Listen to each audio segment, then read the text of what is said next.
13ই September independent television একটা সংবাদ প্রকাশ করে, যেখানে তারা বলে ওরিয়ন কোনো বিদ্যুৎ না দিয়ে হাজার হাজার কোটি টাকা লুটপাট করে নিয়ে যাচ্ছে।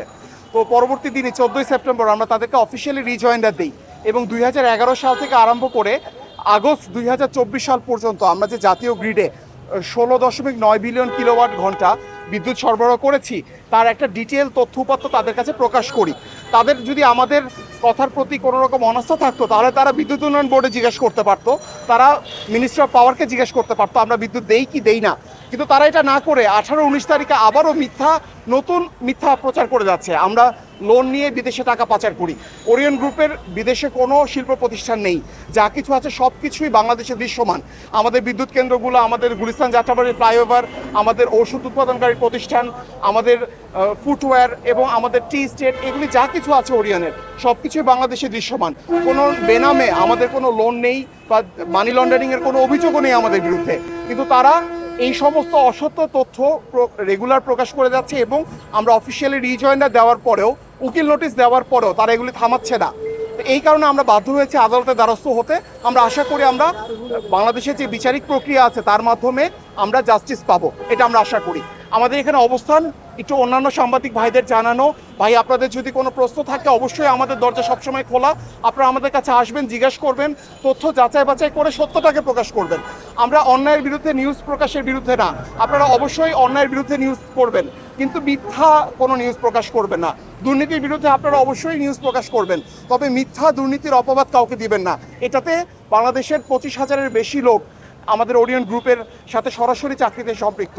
তো আমরা এখানে চাকরি করি, আমাদের পরিবাররা এই কোম্পানির উপর নির্ভরশীল এবং এখানে আমরা কাজ করে দেশের আর্থসামাজিক উন্নয়নে অবদান রাখছি। তো আমাদের মানহানি করা মানে দেশের ক্ষতি করা। আমাদের অফিস থেকে ইন্ডিপেন্ডেন্ট অফিস 2 মিনিটের হেঁটে যাওয়ার রাস্তা। তারা চাইলে যে কোনো সময় আমাদের অফিসে আসতে পারতো। আমাদের ফোন নাম্বারগুলো ইন্টারনেটে দেওয়া আছে, সব জায়গায় দেওয়া আছে। তারা আমাদেরকে ফোন করে নাই, তারা আমাদের অফিসে আসে নাই, তারা ডিরেক্টলি একটা মিথ্যা সংবাদ প্রচার করে ফেলেছে।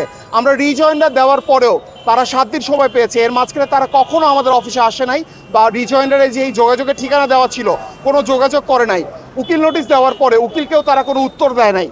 তারা আরও নতুন নতুন মিথ্যা নিয়ে আসছে। এটার সাথে জড়িত ছিল রাফি নামে একজন, যার নাম আমরা দেখেছি টেলিভিশন নিউজে, নিউজ রিপোর্টার রাফি, এবং অবশ্যই শামসুর রহমান মোমেন এটার পেছনে আছেন, যিনি এডিটর ইন চিফ। সম্প্রতি ওরিয়ন গ্রুপের যে অনিয়ম দুর্নীতি সেটি নিয়ে দুটি ধারাবাহিক প্রতিবেদন প্রকাশ করে এটি হচ্ছে বিদ্যুৎ খাতের যে অনিয়ম এবং তাদের যে প্রতিষ্ঠান বিদ্যুৎ খাতে সেই অনিয়মের বিরুদ্ধে আমরা প্রতিবেদন প্রকাশ করেছি, কিভাবে তারা আসলে বিদ্যুৎ খাতকে ধ্বংসের ধাপ প্রান্তে নিয়ে গিয়েছিল এবং কিভাবে লুটপাট করেছিল।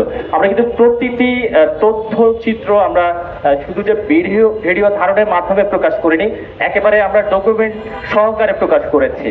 এবং সম্প্রতি যে মেয়র হানিফ ফ্লাইওভার, যেটি যাত্রাবাড়ি ফ্লাইওভার নামে পরিচিত ছিল একসময়, এবং সেখানে আসলে কি ধরনের লুটপাট হয়েছে এবং একই সাথে কিভাবে প্রকল্পের ব্যয় বৃদ্ধি করা হয়েছিল এবং ব্যাংকের টাকায় কিভাবে নিজেরা ফ্লাইওভার করে সেই ফ্লাইওভার থেকে নিজেরা বেনিফিটেড হচ্ছে। এবং একই সাথে আমরা প্রতিবেদনে কিন্তু সরাসরি দেখিয়েছি যে এই প্রকল্পে সিটি কর্পোরেশন থেকে কিন্তু একটি আন্তর্জাতিক প্রতিষ্ঠান, যিনি এই প্রতিষ্ঠানের ঠিকাদার প্রতিষ্ঠান হিসেবে হয়েছিল, কিন্তু পরবর্তীতে সেখান থেকে কিভাবে তারা এই ওরিয়ন গ্রুপ, তারা ওরিয়ন ইনফ্রাস্ট্রাকচার লিমিটেড, তাদের প্রতিষ্ঠান থেকে কিভাবে আগের যে মূল ঠিকাদার যিনি কাজ পেয়েছেন তাকে কিভাবে সরিয়ে দেওয়া হয়েছিল সেই তথ্য আমরা উপস্থাপন করেছি।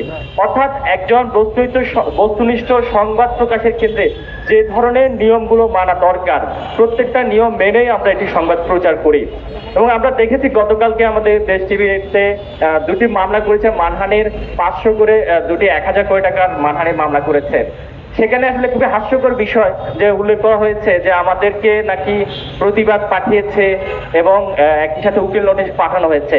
আমি সেই সংবাদের রিপোর্টার হিসেবে আমি একবারও উকিল নোটিশ পাইনি এবং প্রতিবাদ পাইনি, অর্থাৎ সেখানেও তারা মিথ্যার আশ্রয় নিয়েছে। একটি কথাই আমাদের গ্রামে প্রচলন রয়েছে যে চোরের মায়ের বড় গলা, হয়তো সেই ধরনের কোনো কিছুই হতে পারে। আমার সহকর্মী যারা আছেন আপনারা সবসময় আমাদের পাশে থাকেন এবং সত্য বস্তুনিষ্ঠ সংবাদ প্রকাশের ক্ষেত্রে আগামীতেও থাকবেন এমনটাই প্রত্যাশা করছি, এবং সেই সাথে কোনো গণমাধ্যম কর্মী যেন হয়রানির শিকার না হয়। কারণ আমরা একেবারে চাকরি করি বলা চলে, আমরা একটা প্রতিষ্ঠানে কর্মরত সাংবাদিক, আমরা চাকরি করি, আমরা সংবাদ প্রচার করি, মানুষের সামনে সত্য উদ্ঘাটন করি। এক্ষেত্রে প্রভাবশালী যারা অনিয়মকারী তারা এমনিতেই প্রভাবশালী হয়ে থাকে, আমরা জানি, আমরা বিগত সময় দেখেছি এবং সবসময় দেখেছি যে প্রভাবশালীরাই সবসময় বেশিরভাগে অনিয়মের সাথে জড়িত থাকে এবং তাদের সিন্ডিকেটের কাছে অনেক প্রভাবশালীরা জড়িত থাকে, যার কারণে অনেক সময় সংবাদ কর্মীরা সেখানে হেরেও যায়। আমি আশা করি সংবাদ কর্মীরা হারবে না, সত্য প্রকাশে তারা আগামী দিনও সংবাদকর্মী যারা শুধু দেশ টিভি, ইন্ডিপেন্ডেন্ট টিভি না, অন্যান্য গণমাধ্যম কর্মী যারা আছে তারাও পাশে থাকবে এমনটাই প্রত্যাশা করে টেলিভিশনে সংবাদ প্রচার করা হয়েছে। এখন গণমাধ্যমের উপর এরকম দমন বা দমিয়ে রাখার চেষ্টা, এটি কিন্তু আমরা বিভিন্ন সময় দেখে থাকি বা দেখে আসছি।